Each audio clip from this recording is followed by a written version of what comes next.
Ça m'a fait sourire pour trois raisons. La première raison, c'est que ces déclarations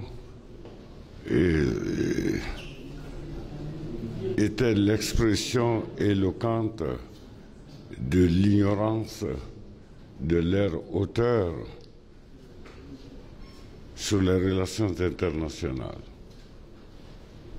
Première considération.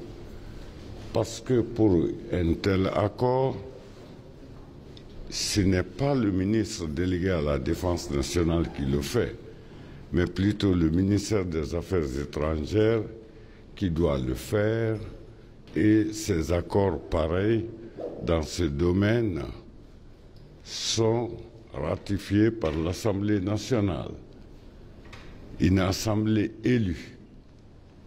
Tel n'est pas le cas actuellement. Donc ces communicants qui croient qu'un ministre de la Défense nationale est chargé de signer de tels accords montrent éloquemment qu'ils sont ignorants des mécanismes de relations internationales. Ça, c'est la première considération.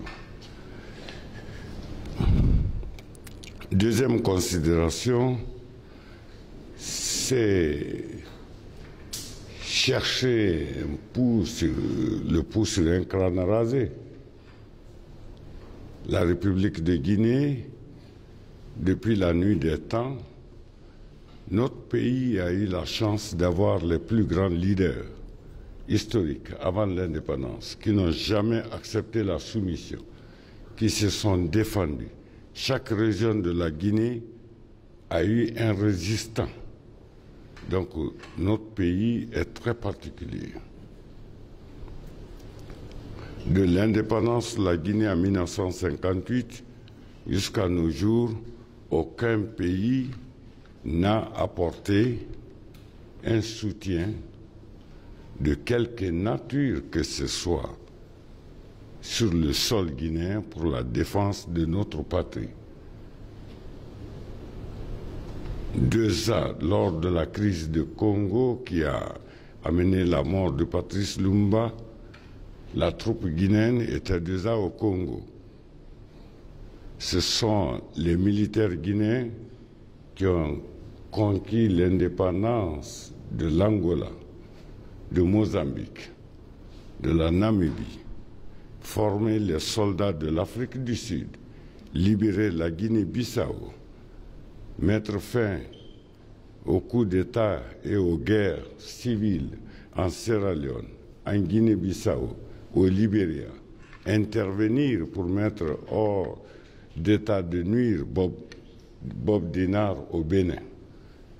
Alors, ce pays, croire que nous pouvons apporter une base militaire sur notre territoire, c'est vraiment trop ridicule. La Guinée est le seul pays qui a eu affaire à une puissance occidentale débarquée sur son territoire le 22 novembre 1970 et mettre ces puissances hors de leur territoire, sans aucun apport étranger.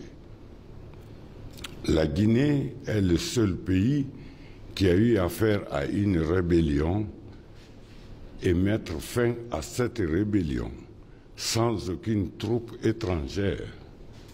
L'armée guinéenne est en communion avec son peuple. Dans les éléments de puissance de Monsanto, il y a un élément qui est caractéristique à la Guinée, le moral national. La Guinée est un pays guerrier, pas un pays belliqueux, mais un pays guerrier. Nous n'avons besoin de personne pour notre territoire national. Alors tous ces éléments réunis, d'abord contextuels, on n'installe pas une base militaire sur un territoire avec un ministre délégué à la Défense nationale. Il y a un principe que vous devrez retenir. La diplomatie porte la voix de la politique intérieure à l'extérieur et l'armée assure la continuité de la diplomatie, de l'action diplomatique. Si nous sommes présents aujourd'hui à Kidal, c'est parce que la politique intérieure l'a voulu. Le ministère des Affaires étrangères s'est engagé à l'ONU de participer à la MINUSMA et l'armée ne fait que la mise en œuvre.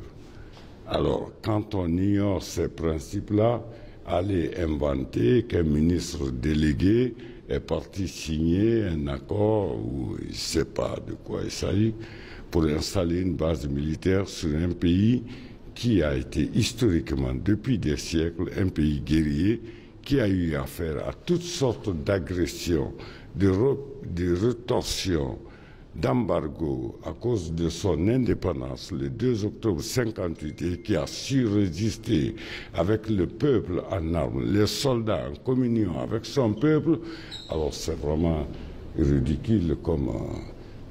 donc il n'en est pas question, ce n'est pas mon travail, il n'est pas de l'ordre du jour.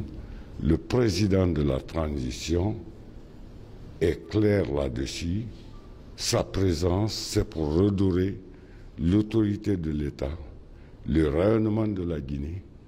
C'est pour effectivement retourner à cette Guinée qui a été d'abord une puissance militaire avant d'être une puissance minière. Voilà, monsieur.